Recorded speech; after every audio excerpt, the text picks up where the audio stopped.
Oui, coucou les filles. En fait, moi, je voulais rebondir sur ce que disait Corinne quand elle disait les spermatozoïdes, ouah, c'est trop fort. Pour dire, oui, ok, bien sûr, c'est trop fort, mais pour moi, les spermatozoïdes, c'est comme les baleines. Enfin, bien sûr, c'est beaucoup plus petit, hein, c'est pas gros comme une baleine, mais dans le sens, oui, c'est très fort, mais c'est aussi super fragile. Enfin, je veux dire, je vois les baleines, j'en ai plein ces dernières années qui se sont fait massacrer, et ce qu'on voit, en fait, chez les spermatozoïdes, c'est la même chose. En 30 ans, les hommes, ils se sont fait décimer près d'un tiers de leurs spermatozoïdes. Donc, moi, je pense que ça serait bien qu'on monte une espèce d'association de protection animalière, dont le slogan, ce serait le meilleur ami de l'homme n'est pas le chien, mais le spermatozoïde.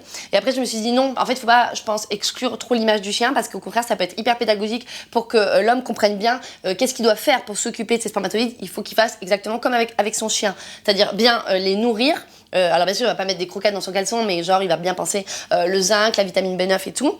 Ensuite, il faut qu'il pense à bien les sortir, parce que de la même façon que tu laisses pas ton chien en plein cagnard dans une voiture, il faut pas laisser ses spermatozoïdes tout comprimés comme ça dans des moules-boules à 38 degrés, parce que sinon les spermatozoïdes, en fait, après ils peuvent trop étouffer, ils se sentent pas bien et tout.